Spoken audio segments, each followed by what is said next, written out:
Hello guys, great Nicobar project फिर से एक बार न्यूज में है।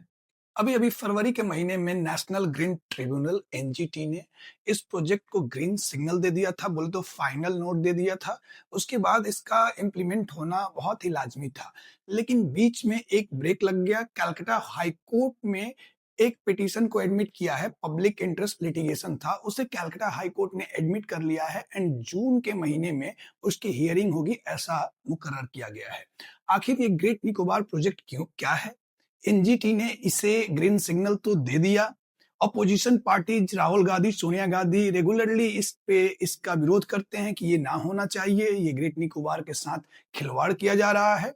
और सिमिलरली एक सेक्रेटरी रही हैं पहले ट्राइबल अफेयर्स मिनिस्टर में, और साथ में एनवायरमेंट में भी सेक्रेटरी रही हैं, मिसेज मीना गुप्ता। मिसेज मीना गुप्ता ने ये पब्लिक इंटरेस्ट लिटिगेशन जो है वो कलकत्ता हाई कोर्ट में डाला था और कलकत्ता हाई कोर्ट ने इसे एक्सेप्ट कर लिया। तो इस हेडलाइन के इर्द गिर्द घूमते हुए हम लोग इस पूरी कहानी को समझेंगे कि ग्रेट निकोबार प्रोजेक्ट है क्या, क्यों है, जरूरत क्या है इसकी, आखिर कौन से वो लीगल हर्डल्स हैं जो इसको इम्प्लीमेंट होने से रोक रहे हैं, और आखिर क्या वो सोशियो इकोनॉमिक कंसर्न्स हैं जो अपोजिशन या जो भी लोग इसका विरोध कर रहे हैं, उनका पर्सपेक्टिव क्या है, उनका पॉइंट क्या है। Let's decode. लेकिन सबसे पहले हम ये हेडलाइन को देखते हैं। कलकत्ता हाईकोर्ट ने क्या किया? रिजेक्ट कर दिया। क्या रिजेक्ट किया? गवर्नमेंट के ऑब्जेक्शन को। बोले तो मीना गुप्ता जब कोर्ट गई तो उनके उनकी उनके पिटिशनर ने ये बात कही कि जो पूरा प्रोसेस होना चाहिए फॉरेस्ट एक्ट के तहत, उस प्रोसेस को फॉलो नहीं किया गया है और उस प्रोसेस को बाईपास करके इस प्रोजेक्ट को इंप्लीमेंट करने की कोशिश हो रही है। इसी दौरान गवर्नमेंट ने भी अपनी बात रखी। गवर्नमेंट ने सीधा लोकस स्टेंडाई को चैलेंज कर दिया। लोकस स्टेंडाई बोले तो कैपेसिटी टू शो। बोला कि चूंकि मीना गुप्ता ना ही निकोबार आइलैंड में रहती हैं, ना ही उनका निकोबार आइलैंड से कोई ताल्लुकात है, ऐसे में उनके पास तो कोई राइट ही नहीं है इसको चैलेंज करने का, उनके पास लोकस स्टेंडाई नहीं है। लेकिन कलकत्ता हाई कोर्ट ने इस आर्गुमेंट को रिजेक्ट करते हुए ये बात कही कि मीना गुप्ता जो है वो एक पब्लिक सर्विस नेचर का काम कर रही हैं और ये जो ग्रेट निकोबार प्रोजेक्ट है वो सिर्फ वहां के इनहैबिटेंट्स को ही इम्पैक्ट नहीं करता, ये एक नेशनल इंपॉर्टेंस वाली चीज है। और चूंकि पब्लिक के इंटरेस्ट में ये रिट है, देयरफॉर पब्लिक इंटरेस्ट लिटिगेशन जो पीआईएल होता है उसके तहत ये पिटीशन एडमिट किया गया। अब इसकी आगे सुनवाई होगी। नेक्स्ट डेट भी इसकी 23 जून को मुकर्रर की गई है। 23 जून को इसकी हियरिंग होगी और यहां से फिर से एक बार ये जो ग्रेट निकोबार प्रोजेक्ट है वो हॉल्ट पे चला गया। ये आखिर प्रोजेक्ट है क्या, इस प्रोजेक्ट की जरूरत क्यों है और कितना सही है कितना गलत है, एक बार हम समझते हैं। आपको पता है the great Nicobar, Andaman and Nicobar island bay of Bengal में लाई करता है। कहीं यहाँ पे ये आइलैंड आपको देखने को मिलेगा। ये जो है ये पूरा आइलैंड है, इसे हम आर्किपेलाग भी बोलते हैं क्योंकि ये कोई एक आइलैंड नहीं है, ग्रुप ऑफ आइलैंड है। इसके पास कोको आइलैंड भी है, आपने सुना होगा। अंडमान निकोबार एक यूनियन टेरिटरी भी है और उसकी कैपिटल है पोर्ट ब्लेयर, ये भी आपने सुना होगा।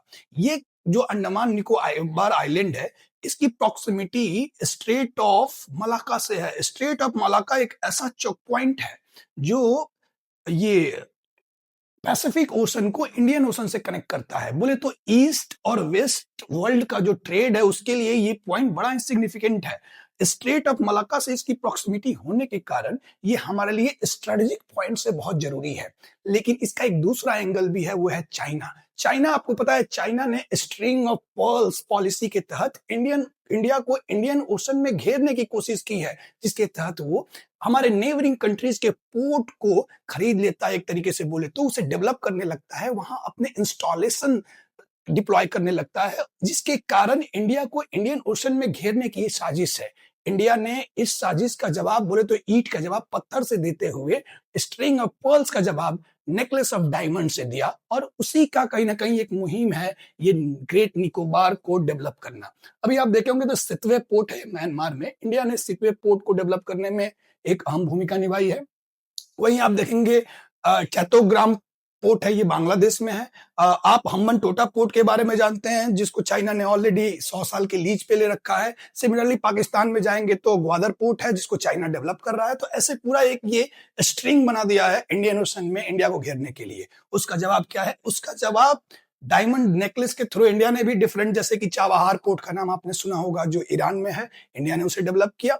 सितवे पोर्ट भी म्यांमार का एक उसी प्रोजेक्ट का हिस्सा है, और इसी प्रोजेक्ट का हिस्सा कहीं ना कहीं ग्रेट निकोबार प्रोजेक्ट भी है। ये लगभग 9 बिलियन यूएसडी बोले तो लगभग 72,000 करोड़ रुपया सरकार खर्च करने को तैयार है इस पूरे इंफ्रास्ट्रक्चर डेवलपमेंट में।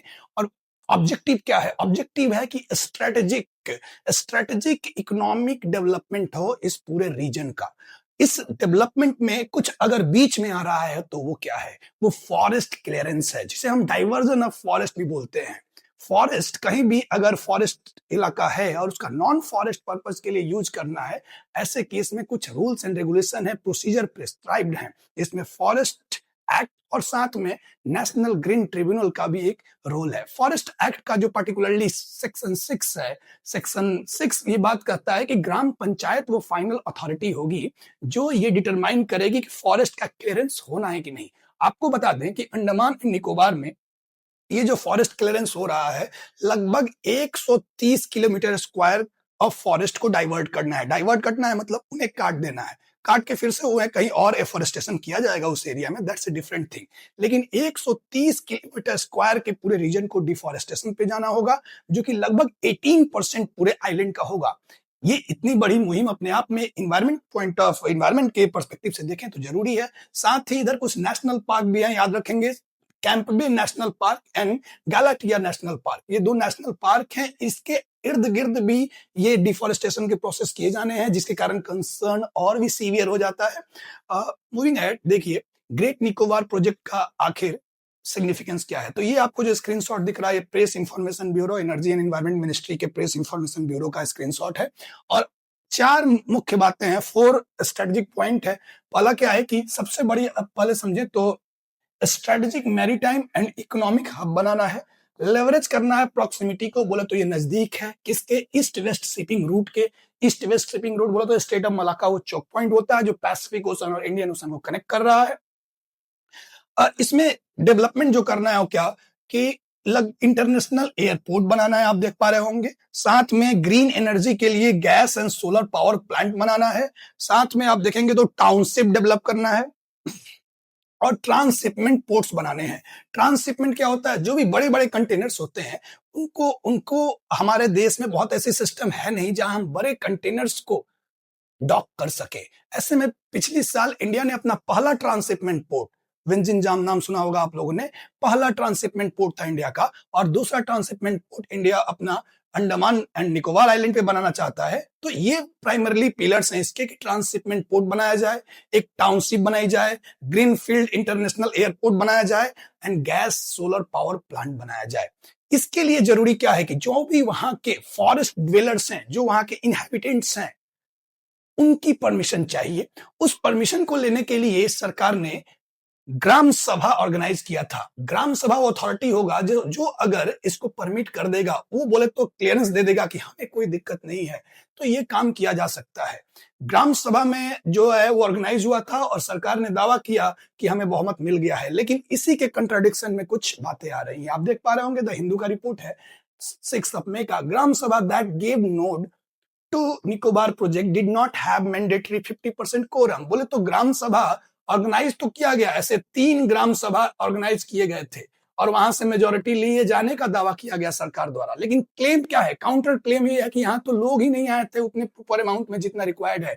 कोरम क्या होता है? Minimum strength to conduct a meeting. यहाँ 50% कम से कम अटेंडेंस होना चाहिए था, लेकिन ऐसा सोर्स बता रहे हैं कि लगभग 1% से लेकर 12% तक ही स्ट्रेंथ थी। वो भी वैसे लोग थे जो वहां के इनहैबिटेंट्स नहीं है, बोले तो वहां के फॉरेस्ट डिवेलर्स नहीं है, बाहर से आके बसे हुए हैं, वो सारे लोग थे। और वो 50% का कोरम रीच नहीं हुआ, जिसके कारण जो ग्राम सभा का जो भी डिसीजन होगा, that decision is unconstitutional, illegal है, उसका कोई वैल्यू नहीं होगा। लेकिन सरकार ने इसे ये मान लिया कि ग्राम सभा का जो भी रिक्वायरमेंट है सेक्शन 6 ऑफ फॉरेस्ट एक्ट के तहत वो फुलफिल हो चुका है और इसको इम्प्लीमेंटेशन के स्टेज पे लाया जा सकता है। तभी ये पीआईएल कलकत्ता हाईकोर्ट में पहुंचा और कलकत्ता हाईकोर्ट ने इसकी सुनवाई की बात की है। बोले तो पूरा प्रोसेस अब रुक जाएगा, यहां से आगे सुनवाई होगी जैसा भी जजमेंट आएगा वी विल सी। 23 जून को इसका नेक्स्ट हियरिंग होने वाला है finally. So finally the great Nicobar project चारों तरफ घूमते घूमते अब कैलकाटा हाई कोर्ट के दरवाजे पे घूमेगा और शायद उसके बाद सुप्रीम कोर्ट जाएगा। Thank you, happy learning.